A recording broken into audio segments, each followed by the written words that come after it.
So I hope everyone can hear us and welcome. We have a lot, so let's get started. All right, let me advance my slides. Stand by. Okay, guys, so here's what's important about today. So data, your data, is the most important asset you have. And unfortunately, I think it's the most overlooked as far as backing it up. And yet 75% of you really have no idea where that data is in any capacity. So my goal today is to provide you with enough information that will ensure that you are taking steps to making sure that your data is protected. Okay, that's the goal for today. And I know we only have 30 minutes, so there's just not a ton of time. So remember, we have a ton of cybersecurity threats and they are running rampant. It's expected that 75% of small businesses will face one or more ransomware threat by 2025. And they're after your data. That's what they're after. So I know I'm tired of talking about cybersecurity. I think we all are, but it's real. And unfortunately, it's affecting clients. And we want to make sure that we have put into place some precautions so that even if you are infected or if you get a ransomware attack or if something happens to your units, that we have some steps, we've taken some steps to make sure that you are safe and protected. Okay, so I know we are all sick of it, but that's the whole reason. Okay, what's the plan? All right, if your most important computer were to die right now, what would you do?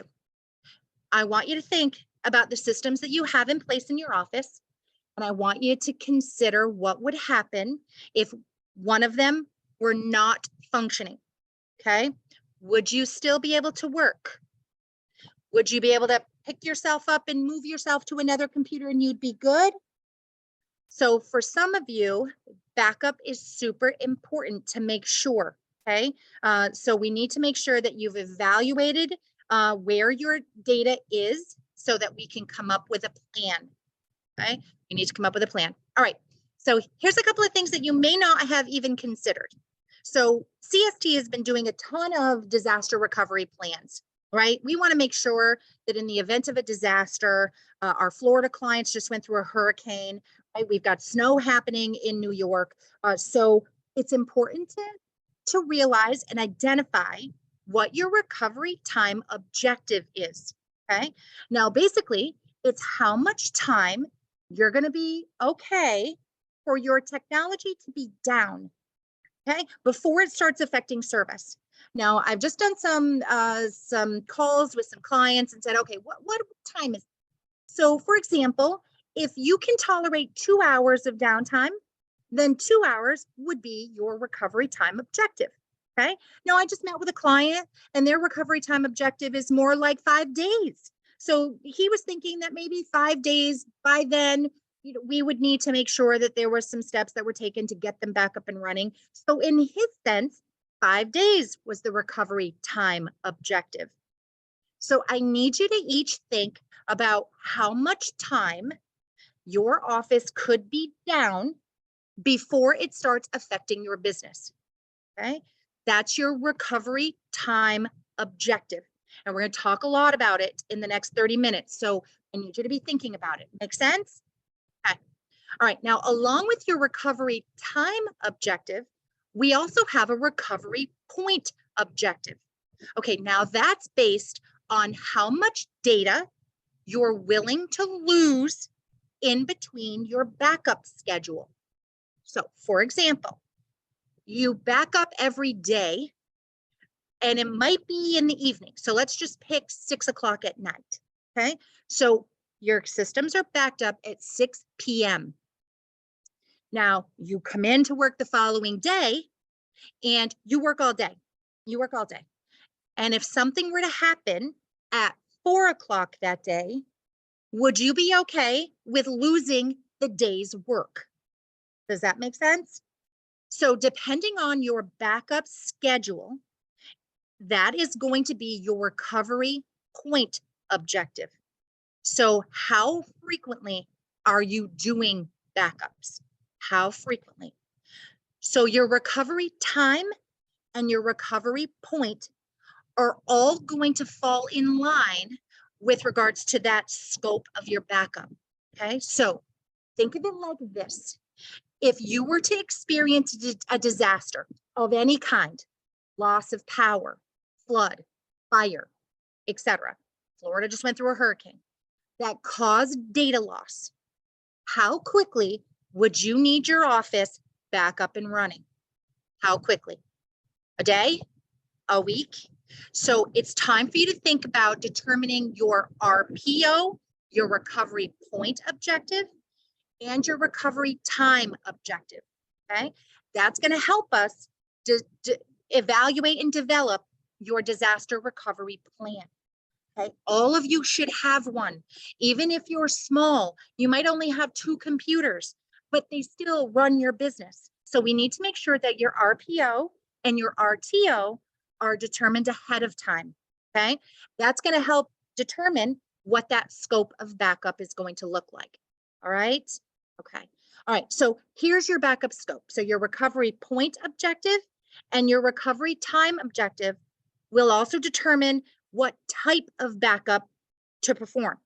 Okay. And where that backup is performed.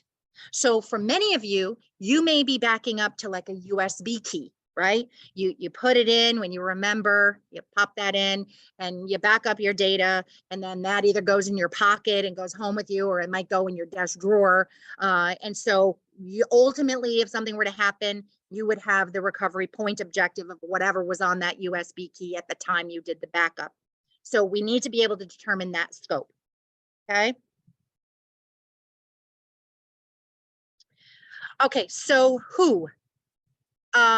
So determine who is responsible for making sure your data is backed up. So at this point, who is responsible? All right, now I want to make sure that wherever your data is, and we're going to talk about that in a second, we want to make sure that we've identified who is actually going to take care of it for you. Who? Because it might be, ideally in a perfect world, I want it to be one person. I want it to be one person. However, that's not realistic. That's not realistic for me to think, because you might have 4 computers, all of them hold data, and you're going to hold each employee accountable for their own data. Okay, if that's the case, fine. Just make sure that you've identified who. Okay. Oftentimes it is yourself, right? You are going to do it yourself, and that's fine. Sometimes you're going to designate an employee, and sometimes it might be somebody like me, your IT person. Okay, so I honestly don't care. I don't care who, and honestly, I don't care how many. What I care about is that somebody has been identified that's going to make sure that the backup is happening. Okay, so please identify who's responsible. Okay, not to mention that you can hold some accountability there, right? So you make sure you've identified. Okay. Okay, now what? Here's where the problem arises for many of you. I need you to evaluate every computer to determine what, if any, data needs to be included in a backup procedure. Now, what we found when we go into offices is that for most of you, the data is spread out. It's spread out. So each of you kind of have your own Word, Excel document. Some of you might have a database program that you use. So honestly, it is a matter of making sure we've identified which computers hold the data. All right. All right. Now remember, some of you may have a server. Okay. So that server is designed ultimately to truly hold your data. But what we found is that's not always the case, because you're then relying on your employees to make sure that the data is going there. Okay. And oftentimes they don't pay enough attention to really identify that, hey, no, my information's on the server and I know the server's being backed up, but that's not always the case. Okay. So please make sure that even if you have a server in place, that you have made sure that every staff member is actually using that server to hold their data. Okay. All right. Now, if you're using software as a service, and by that I mean a cloud-based software solution. So for example, we use QuickBooks and we have a cloud version of that. So really, the data that is for my company sits on an Intuit server, right? So some of you may use software as a service, and that's a whole other topic with regards to whether or not we back up that data or whether there's a backup procedure on the other end, okay? So step number one is making sure that you've identified where your data is. Look to make sure that the documents folders, your personal folders, whether there's data there, okay? All right, you also need to determine if you want just the data backed up, okay? Just the data is all we care about, or if you want your entire computer backed up, okay? Now that's considered for us an image of a computer, and here's how it works. All right, from an IT perspective, from a technology perspective, I care most about your data. That's what I care about. I care that what you're working on, what's running the company, what files you're using, what programs you're using are identified. And if it's on individual computers, that those computers are being backed up. That's what I care about. I care about your data. I don't as much care about your operating system or even the software that you've got, because ideally I can drop a new computer and have you up and running as long as I have your data, okay? So from an IT perspective, your data is what I care about, your documents, okay? Your databases, your files. I know I can recreate your operating system. I can even download your software again. So for me, the perspective of backup, your data is the most important. Now, we work with several organizations that have a disaster recovery plan in place, and they care about time. They care about making sure that they can be up and back working in a couple of hours. And if that's the case, then we might want to do a backup of the entire computer, because then I can spin it up virtually and have them up and running really quickly. But that costs more, and it's a little bit more intensive. So it's all your choice, okay? Your choice. We care most about your data. Identifying where it is problem number one, because a lot of you don't know where it's at, okay? All right. Now, where? Location of your backup is key to ensuring they're available when you need them, okay? It plays a direct role in your recovery time objective. All right, so I really want to believe, fingers crossed, that you all have a local backup, okay? I need you to have a local backup, something that is either on another hard drive, maybe an external hard drive. It might be on a USB key. It might be just something that you're using weekly that you back up to, okay? That's stored somewhere either in your building, or maybe you take it off site with you. You might have a bag that travels back and forth, or you might have a safe. It goes in a fireproof safe. But if in the event of an emergency, we can go to that and we can restore it based on when you did it last, okay? I pray that you at least have that, all right? We also need you to have some type of off-site backup. Now, many of you will truly back it up to an external hard drive, and then you take that drive with you, right? It goes in your bag when you leave, and it kind of goes off-site.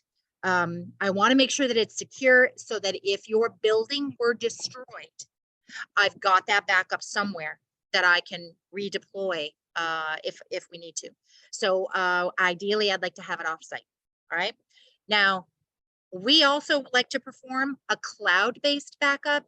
And what that does is it pushes all of your data to a cloud server, right? An internet-based server that's normally out of your geographical area. Now, we are on the East Coast. So our cloud servers we like to have on the either central US or on the West Coast, because hypothetically and statistically, major disasters are not necessarily going to happen across the United States. They're geographical, and we like to get that data into another time zone, right? Another area, so that it's safe if in fact something happens geographically, hurricane, whatever. Okay. So ideally, where your backup is also plays an important role on how quickly we can get you back up and running. So if you don't do a local backup and we have to rely on the cloud to get your data back down, that's going to take a little bit of time because it is in direct relation with your internet speed, if that makes sense.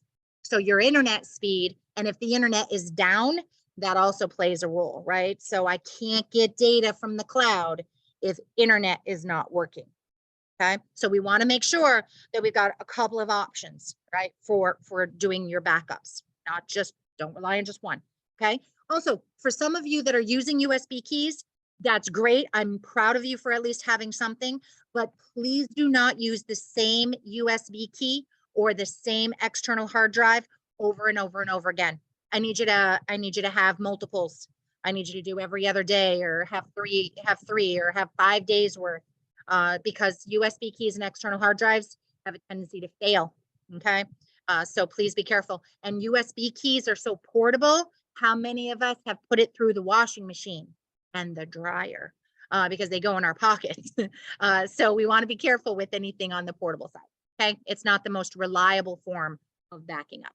Okay, all right. So when is the next one? And so how often? How often do you make data changes? So for some of you, you are intense data changers. It changes all the time, and it changes every day.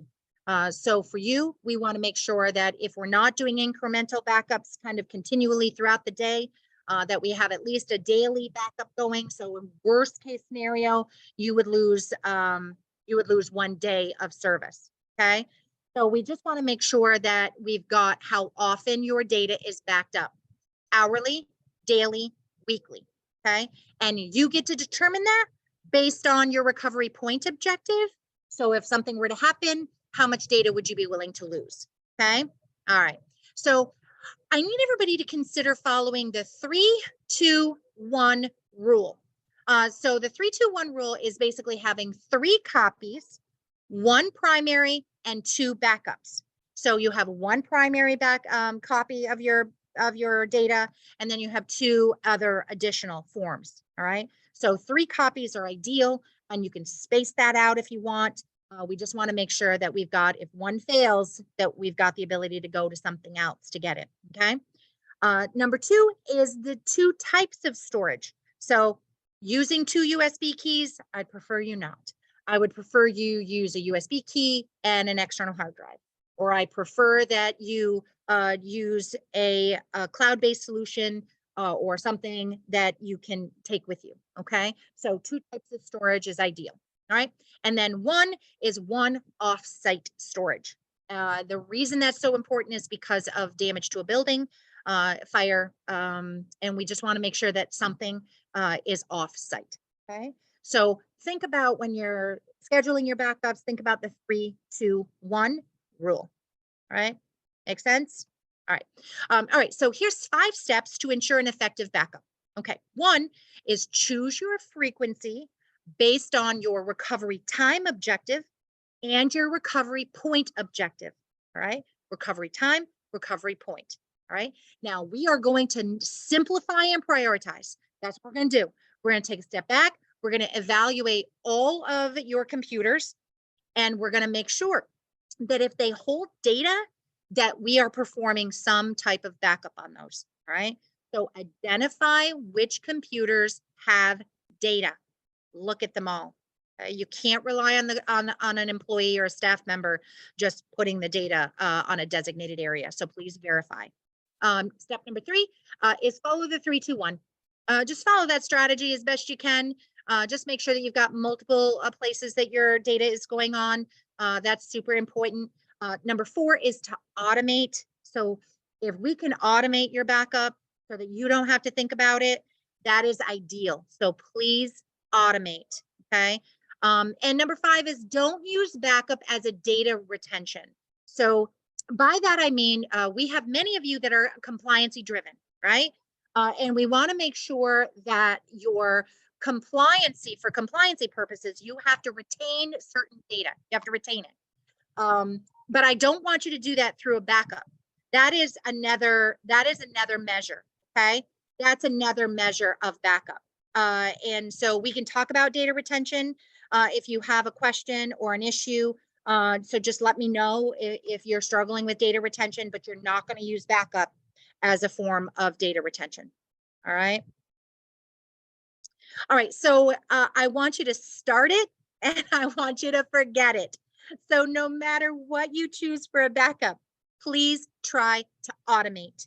Now we deploy software. So if we're going to do your backups for you, we actually have software. And here's the thing, I need to make sure that if you're going to start it and forget it, that you still have to verify the backups on an occasional basis. So for us, we evaluate data to make sure that if you call us and say, hey, I need to retrieve a file from a month ago, that we've tested to make sure the backup is working. Perfect example. We had a client that had 2 USB keys. They were toggling back and forth, right? Every Friday they used one USB key. The following Friday they used the second USB key. And they had an issue with requiring some data that was accidentally deleted. They had never verified the backups. And what was happening was it never actually was happening. So that there was no data on those USB keys. There was no data. So they thought they were doing it correctly. The person that was responsible for doing it thought that they were doing it correctly, when in fact there was no data going on the keys. So please make sure that you are verifying the data is actually going wherever you're putting it, and try to automate it. Okay. We automate backups. Minimally, we do it every evening after you are all finished work. So we integrate the backups. My office checks them. We make sure that the date, first of all, that the backup was successful. So we verify the backup was successful, and we periodically test to make sure that we can retrieve a file if we needed to. Okay. So although I want you to start it and forget it, I also want you to verify. Okay. Verification is super important for us all. Okay. All right. So get advice. Your IT provider will be able to give you some advice. If it's not us, that's fine. Go to your IT provider. Whoever's keeping your system safe, go to them and say, what can you offer me on a backup solution? Because they will in turn determine where that data is. They'll do all of the work for you. Okay. They'll identify which computers have data. They'll identify an easy option. Sometimes we've talked to clients and saying, look, your data is spread out so much amongst 30 computers that maybe we do want to centralize. We want to centralize your data to make it a little bit easier and to give us one location that will do a backup instead of 30 locations to do a backup. So sometimes that might be the advice, is let's get a central location for your information and we can share it out better. So sometimes that might be the option. They will also assist with the essentials of who's going to be responsible, what that data is, where your data is going to go, and when, how often. And they should be asking you about your recovery time objective and your recovery point objective. Okay. So no matter who you choose to kind of be responsible for it, make sure you're getting advice from a professional. Okay. If you want more information, reach out to my team. We'll be able to give you some more information on how we are going to implement a data backup. Super important for us. Okay. Right. So questions. I always like to leave a little bit of time. I know we are running about 5 minutes out. Let me see if I can get Sarah on and see if you guys have been asking questions. So let me unmute Sarah and give her the ability to talk. Feel free to ask questions. This is the perfect opportunity for you to kind of get your questions answered. And you're also able to schedule an assessment. If you are already a client, you know how to reach us. So if you don't think we're doing backups, or maybe we haven't talked about it, please reach out to me so that we can get that scheduled. Okay. Sarah, are you there? I am. Can you hear me? I can hear you. So do we have any questions? Yes, we do backups now, but we have never checked the backup. How do we do that and how often? Okay, so checking your backups, I want to say, is just as important as doing the backup. because if you're just making an assumption that the backup is happening and then you go to that device and there's nothing there, I mean, that's as bad, right? So if you are backing up to a USB key or an external hard drive, just simply do the backup, do, successfully do the backup, okay? And then take that USB key and eject it, and then try it. If you've got another computer, put it in another computer and go to the drive letter. You should be able to see your data there. You should be able to see it. You should even be able to open it. You should be able to open a document. You should be able to open a spreadsheet, go to it, and make sure that what you, and try to choose something. It'd be great if you could choose something that you recently did, right? So put that USB key in or the external hard drive in, go to the drive letter, open a document that you recently worked on, and make sure that it's you can access it. Okay. All right. Now, how frequent, I think, was the second part of that question. And how frequent is, I really want to say that you should do it at least once a month. And I think my office checks it quarterly. So we verify the backups every day, right? We verify to make sure that they're working every day. And I know we test out with regards to accessing files on the quarter. So we just kind of take a look and make sure that the data is readable and that we can retrieve and recover a file. Okay. So please verify as often as you can, but once a month would be great, or once a quarter would be great. Just check to make sure data is present. Okay. It's a shame if you think you're backing up and then nothing's there. Anything else, Sarah? How can businesses test the effectiveness of their backup and recovery processes to ensure that they are working as intended?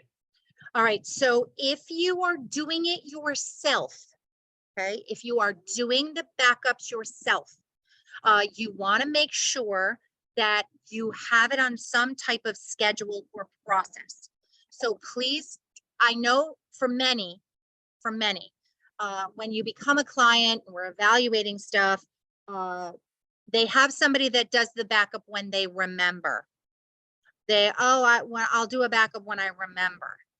So I try to do it every week, but I don't always get to it, is what we get. So we want to make sure that there's a process in place that you guys are consistent with, which is why I really encourage automation. I encourage you having a piece of software or a company like mine, your IT provider, to be able to automate it for you so that it's instinctive. You don't even have to think about it. Delegate it to somebody like me and my team, and that way you really don't have to think about it. We do it for you. So if you want to do it yourself, that's fine, but you have to have a process in place, and it has to be that the who, what, where, when. Okay, who, what, where, when. Follow those. So hopefully you'll be able to get yourself in a system to make sure those backups are running, they're verified, working, and you can restore files when you need them. Okay. All right, we are coming up on 2 minutes. Anything else, Sarah? Just one more. How do Okay. businesses ensure that their backup and recovery processes are resilient in the face of natural disasters, Yes. cyber attacks, and other unexpected events? Okay, so this is a great question with regards to the expectations of your backup. Okay. All right. So we had a client. I'll give you a real life example. We had a client. They were not a client to start. They contacted us and they had been attacked with a ransomware attack. Ransomware. Now it was the real kind. It was the kind where they walked in and every computer had you have been hacked. Your data is protected. Call this toll-free number. It was real. It was a local business in New York. Never expected to get it. They assured us that they had a backup. They assured us. They said, no, we absolutely back up. It happens every day. It's automated. And I said, where is it? Because we cannot, either you pay them the ransom or we get your data, right? Wherever that is. There's no, we have it. And it happened to be on an external hard drive that they had plugged into their server via a USB, and it was plugged into their systems at the time of the attack. So guess what happened to that drive? So it also got locked, and the hackers truly got access to it. And therefore that backup was ultimately useless. So please do not keep your backups plugged in to your computer system, to your network. Please don't do that. So the point of the question is, you have to make sure that the backups that you're creating are truly resilient, which is why the cloud-based solutions are not in your time zone. We will kick it out so that if there is a disaster and it affects a portion of the country, that we try to get them out. We want to make sure that you're resilient with the 3-2-1 rule. That's why we encourage you to have 3 different types. We encourage you to make sure that you've got your backups in multiple locations, in multiple devices, just because of that particular thing. So if you are doing a backup and you're doing it to a USB device, whatever kind, thumb drive, USB hard drive, please do not keep it plugged in to your systems. That's not relevant if you get attacked. Okay, if a virus comes through, ransomware attack comes through, those will be affected. All right. Okay, guys, we are up on the hour. I appreciate everyone's attendance. I do have the entire year of webinars is out on the schedule. This is our upcoming webinars. We do the 3rd Wednesday of every month. So the next one is going to be April 19th, and it is only going to be for clients. So we are excluding everybody that we are prospecting. We are going to really kind of hone down on helping our clients with known issues, known questions, concerns that you all might have. So it's going to be kind of a very relaxed, more fun. Maybe I'll have a glass of wine in the process of all of that. So April 19th is clients only, and we are really going to hone down on some of our concerns with regards to that. And then the rest of the schedule is there. You will continue to get regular invites. So we hope to see you on an upcoming webinar. So stay tuned for those. I appreciate everybody. Thank you so much for attending, guys. And we will see you next time. All right. Bye.